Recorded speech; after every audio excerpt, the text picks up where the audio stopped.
వి gold trusted gold buyers మీరు తాకట్టు పెట్టిన బంగారాన్ని విడిపించి ఈ రోజు ఉన్న మార్కెట్ ధరకు కొనబడును. అయితే అసలు నువ్వు ఇప్పుడు ఇందాక నుంచి చెప్పిన దాంట్లో అంత కత్తి పట్టుకుని ఫైటింగ్ లైఫే చెప్పేవంతాను. ఇందులో ఎక్కడ ఒక రొమాన్స్ కానీ, ఎక్కడ ఒక లవ్ కానీ, ఒక బాయ్ ఫ్రెండ్ కానీ, అసలు ఎందుకంటే బికాస్ నువ్వు చాలా ఫ్రీ మూమెంటే కనిపిస్తుంది అన్ని చోట్ల. Are you not locked anywhere? No sir, no. No. నాకు అంటే ఒక 20s 25 వరకు ఏజ్ అప్పుడు ఎలా అనిపించేది అంటే నాకు ఇలాంటి వాళ్ళు కావాలి, అలాంటి వాళ్ళు కావాలి, ఈ అండర్స్టాండింగ్ ఉండాలి, అది ఉండాలి, ఈ థాట్స్ అన్నీ ఉండేవి. But slowly when I'm starting to turn come towards my 30s, మనకి ఏం కావాలనేది కాదు, అవతల మనిషికి కూడా మనలాగే రిక్వైర్మెంట్స్ ఉంటాయి, ఇలా ఉండాలి, అలా ఉండాలి.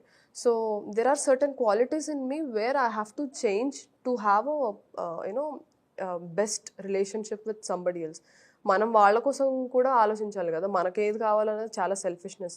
వాళ్ళకు కూడా కొన్ని ఎక్స్పెక్టేషన్స్ ఉంటాయి. ఆర్ ఒక పర్సన్ ఇలా ఉంటే రిలేషన్షిప్స్లో వర్కౌట్ అవుతుంది, కమ్యూనికేషన్స్లో ఇంప్రూవ్ అవ్వడం కానీ, లేకపోతే అండర్స్టాండింగ్ ఆర్ జడ్జ్మెంటల్గా ఉండకుండా. So there's so many things where we should also work on. So మనం వర్క్ చేయకుండా ఒక రిలేషన్లోకి వెళ్తే అది ఎప్పటికీ నిలబడదని నా ఫెయిల్డ్ రిలేషన్షిప్స్ నుంచి నేను నేర్చుకున్నాను. Yeah, I had relationship. అయ్యో నేను మనిషినే కదా సార్. అది ఒకటే చెప్పలేదు కదా నువ్వు. Right now I'm not bonded. అదే మీరు అంటారు కదా, ఇక్కడ ఒక్కదానివే కనిపిస్తూ ఉంటాం అన్ని చోట్లకి, ఎవరు రారేంటి వెనకాల అని. ఎవరు లేరు కాబట్టి ఎవరు రారు. But I had 2 or 3 relationships which failed, but where we mutually decided it is not working for us. ఎందుకంటే ఒక రిలేషన్ ఇద్దరు కలిసి ఒక జర్నీ చేయాలి అంటే ఇద్దరు గురించి ఆలోచించాలి. నేను నా గురించి ఆలోచించుకొని అవతల వ్యక్తి గురించి ఆలోచించుకుంటే అది ఇంకా relationship. So I should also give my best version when I'm getting in to relationship. So నేను నా మీద వర్క్ చేసుకోవడంలోనే ఉన్నాను ఇప్పుడు. ఓకే, ఇప్పుడు ఆ 3 రిలేషన్షిప్స్ ఎందుకు ఫెయిల్ అయినాయి? Ideological differences sir. చాలా వరకు రిలేషన్షిప్స్ ఫెయిల్ అవ్వడానికి ఏంటంటే వాళ్ళు కలిసి ఒక జర్నీ స్టార్ట్ చేస్తారు, they have to grow together. ఆ గ్రోత్ ఎప్పుడైతే కలిసి లేదు, ఎవరికి వాళ్ళు విడిగా గ్రో అవుతున్నారో ఆర్ ఐడియాలజికల్గా సపరేట్ అవుతున్నారంటే రైల్వే ట్రాక్ లాగా ఇలా ప్యారలల్గా వెళ్ళాల్సింది ఇలా వెళ్ళిపోతుంది. అప్పుడు ట్రైన్ వెళ్ళలేదు కదా, రిలేషన్షిప్ నడవలేదు దాని మీద. సో అలానే అయ్యింది. నేను కాంటాక్ట్ ఏది టాకింగ్ విత్ దెమ్ అలా రిలేషన్షిప్ లో ఫిజికల్ ఎక్స్చేంజ్ ఏమి ఉండదు కదా. ఎందుకు ఉండదు సార్? రిలేషన్షిప్ అంటే హగ్గింగ్ ఫిజికల్ ఎక్స్చేంజ్ కాదా? షేక్ హ్యాండ్ నుంచి సెక్స్ వరకు అన్ని ఫిజికల్ ఎక్స్చేంజ్ చేశారు ఇద్దరు. షేక్ హ్యాండ్ ఏముందిలే అందరికి, ఎవరికైనా. అదే మనం చాలా పొరపడతాం. Shake hand is also exchanging energies. Of course but relationship is something else. It does not get limited to shake hands. One thing అదే అంటున్నాను. సో మనం రిలేషన్షిప్లో వీ హ్యావ్ టు చేంజ్. అంటే చాలా వరకు మారింది ఆ మైండ్ సెట్. కానీ రిలేషన్షిప్లో ఈ యాక్ట్, ఇప్పుడు సెక్షువల్ కాంటాక్ట్ అనుకుందాము, ఆర్ ఇమోషనల్, మనం we're okay if we're sitting and exchanging ideas, we're okay if you're sitting and exchanging our experiences, or ఎమోషనల్గా ఒకళ్ళ రిక్వైర్మెంట్ అంటే ఒకళ్ళ నుంచి హెల్ప్ మనం తీసుకొని మనం ఒకళ్ళకి హెల్ప్ ఇవ్వడం. But when it comes to sex, దాన్ని ఏదో ఒక బూత్ లాగా ఎందుకు చూస్తారో నాకు అర్థం కాదు. అంటే నువ్వు బ్రెయిన్స్, నీ deep down we're our thoughts and our experiences, అంత డీప్ డౌన్ వే నువ్వు ఎక్స్చేంజ్ చేసుకుంటున్నప్పుడు ఒక మనిషికి why is sex becoming limitation? Nobody said limitation ఏం లేదు అక్కడ. అంటే అదొక్కదాన్నే సపరేట్గా చూడడం అనేది మనకు చాలా కోర్టులో కూడా గొడవలు అయ్యాయి కదండి. చాలా మంది యాక్టర్స్ ఓకల్గా, ఇప్పుడు ఖుష్బూ గారి మీద చెప్పులు ఇసిరారు పాపం. When she said pre marital sex is an individuals choice అని అంటేనే చెప్పులు ఇసిరారు పాపం ఆవిడ. అంటే అక్కడ గుడి కట్టారు మళ్ళీ చెప్పులేసారు. Two extremes. అదే అంటున్నాను, అది ప్రతి ఒక్కళ్ళు మనం ఆలోచించుకోవాలి. మనం అరే ఇంత మన గతాన్నో లేకపోతే మన లైఫ్లో అయిన మనలో ఉన్న డార్కెస్ట్ సైడ్ని మనం షేర్ చేసుకుంటాం మన ఆపోజిట్ మన రిలేషన్షిప్లో ఉన్నప్పుడు. నువ్వు అంత అంటే నీ సోల్నే నువ్వు ఎక్స్చేంజ్ చేసుకుంటున్నప్పుడు ఒక ఫిజికల్ ఎక్స్చేంజ్ని మాత్రం ఎందుకు నువ్వు అది తప్పు బూత అని అంటే అది పెద్ద గొప్ప విషయం కాదంటావా? ఏది సార్? అదే ఫిజికల్ ఎక్స్చేంజ్. నాకు కాదు బికాస్ సార్ నేను అది చెప్తాను క్లియర్గా. నాకు ఎందుకంటే అందరు నా అలా ఆలోచించాలని కాదు, కానీ I was sexually abused at the age of 4. 4 years అప్పుడు I was sexually abused. Then continuously for 3 to 4 years in my teenage, I was again sexually abused. So సెక్షువల్గా అబ్యూజ్ అయిన అమ్మాయికి బాడీ మీద ఏం మోహం ఉంటుంది sir? Oh and I'm very vocal about this. ఎందుకంటే చాలామంది, నేను ఈ ఎన్జిఓ గురించి చెప్పాను కదా మీకు, ఆ ఎన్జిఓలో జాయిన్ అవ్వక ముందు వరకు నా ఒక్కదానికే ఇలా అయ్యింది, నేనే ఇలా అని ఫీల్ అయ్యేదాన్ని. నా లైఫ్ ఎందుకు ఇలా అయ్యింది, ఎట్లా ఇట్లా ఉంటుంది కదా మనకు ఒక సాడ్ జర్నీ ఉన్నప్పుడు. But when I went and met these girls, వాళ్ళు చెప్పిన స్టోరీస్, వాళ్ళు ఎక్స్పీరియన్స్ చేసినవి మీరు ఇమాజిన్ కూడా చేయలేరు. ఊళ్ళనే కాదులేండి, అంటే నేను ఊళ్ళల్లో వర్క్ చేశాను కాబట్టి నాకు ఊరు అని వాడుతున్నాను. అంటే మనం స్త్రీమూర్తి, కాళికామాత, దేవుడికి అన్నీ చేస్తాం, కానీ స్త్రీ స్థితి గతి పరిస్థితి చాలా దారుణంగా ఉంది. అంటే నేను అక్కడికి వెళ్ళి ఉండి మాట్లాడి చూసి విని అన్నీ చేశాను కాబట్టి నేను స్ట్రాంగ్గా చెప్పగలుగుతాను. Okay. So it's not just me, this happened with my mother's generation, this happened with my grandmother's generation, this happened with my great grandmother generation. నేను ముగ్గురు, అంటే మా తాతమ్మ, మా ముత్తమ్మతో కూడా నేను మాట్లాడాను. So this happens everywhere. కాకపోతే ఒకప్పుడు మైండ్ సెట్ ఎట్లా ఉండేదంటే, చెప్పుకుంటే సిగ్గుచేటు మనకే. But that has to change. ఇద్దరు ఇన్వాల్వ్ అయినప్పుడు తప్పు చేసినోడికి కూడా పరువు పోవాలి. Just because is a men, that doesn't mean he can get away with anything. Just because you're a woman, it doesn't mean you have to keep quiet or shut your mouth. So I'm very vocal about my sexual abuse or whatever things happened in my life. నేను ఎందుకు ఓపెన్గా మాట్లాడతాను అంటే, చాలామంది అమ్మాయిలు పరువు పోతుందని మాట్లాడరు. So that has to change. అంటే I have to take that bullet. ఇప్పుడు చాలామంది ఆడపిల్లలు మాట్లాడరు అన్న మాటకి, ఆడపిల్లలే రిలేషన్షిప్ని బ్రేక్ చేసేసుకుంటున్నారు కదా. విత్ ఆల్ యూ సెడ్, దాంట్లో ఫిజికల్ కాంటాక్ట్ ఉంటుంది, సెక్స్ ఉంటుంది, ఆ రిలేషన్షిప్. అదే సార్, అంటే వాళ్ళ ఆడపిల్లలే మరి వద్దు అనుకుని, ఎందుకు నీ కేసులోనే కట్టవే విత్ ఇట్ కదా. అప్పుడు మరి దానికి ఏముంది sanctity?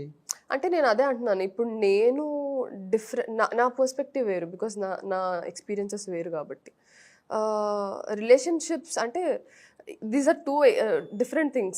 Sexual abuse is a different thing. Sexual abuse గురించి ఎవరు మాట్లాడరు. అండ్ సెక్షువల్ అబ్యూస్ ఎప్పుడు అవుతుందంటే, మనం కన్సెంట్ ఇచ్చే స్టేజ్లో లేని ఏజ్లో అవుతుంది ఎక్కువ. మీరు చూస్తే మనకి ఒక 18 years లేదా 17 years టీనేజ్లో మనం కన్సెంట్తోనే అన్ని చేస్తాం, ఒకవేళ ఏమైనా చేసినా సరే. దానికన్నా ముందు 4 years అనేది కన్సెంట్ ఇచ్చే ఏజ్ అది.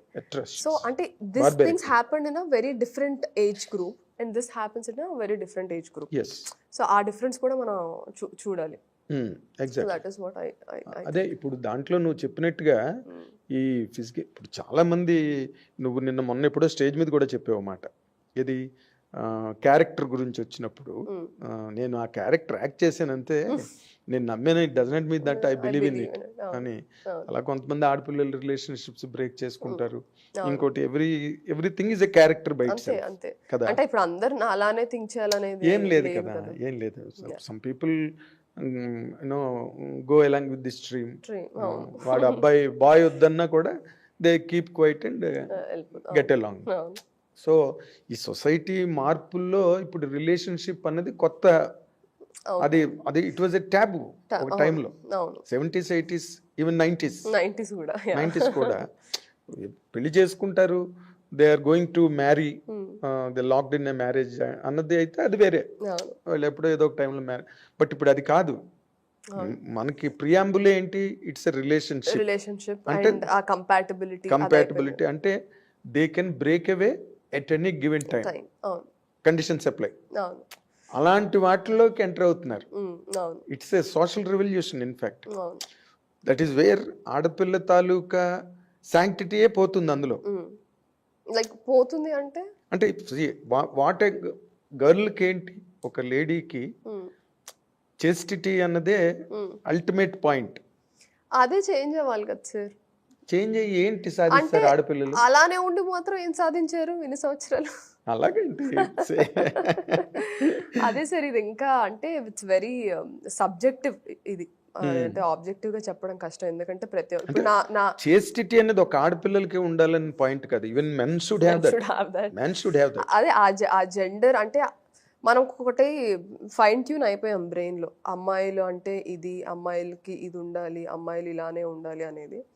అది చేంజ్ చేయడంలో నేనేమి తప్పు పట్టను, అలానే ఉండడంలో కూడా నేను తప్పు పట్టను. కానీ as long as it is opposite జెండర్తో ఆ బ్యాలెన్స్ వర్కౌట్ అవుతున్నంత వరకు ఐ డోంట్ మైండ్. అంతే. Giving anything. అంతే. ఆపోజిట్ పర్సన్ కూడా అంతే. అంటే నేను మెన్ని, నేను ఇది, నేను అది అనేది కాకుండా 2 ఈక్వల్స్, ఒక 2 హ్యూమన్ బీయింగ్స్లా ట్రావెల్ అయినప్పుడు వాళ్ళు అంటే కొంతమందికి ఇప్పుడు నాకు ఇలా బతకడం ఇష్టం, వేరే వాళ్ళకి వేరేలా బతకడం ఇష్టం. As long as they are not killing their dreams or they are not killing their identity, it is fine. Okay, అది రైట్. ఇప్పుడు నార్మల్గా సుప్రీం కోర్టే ఎక్స్ట్రా మ్యారిటల్ రిలేషన్షిప్ని ఇచ్చారు, శాంక్టిఫై చేసింది.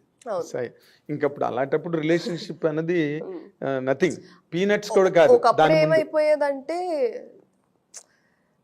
మీరు ఎప్పుడైనా ఈ డిఫరెన్స్ గమనించారా? మనకి 3 generations మీరు చూసుకుంటే ఫ్రీడమ్ ఫైట్ కన్నా ముందు మన అందరి అల్టిమేట్ గోల్ ఏముండేదంటే టు గెట్ ఫ్రీడమ్.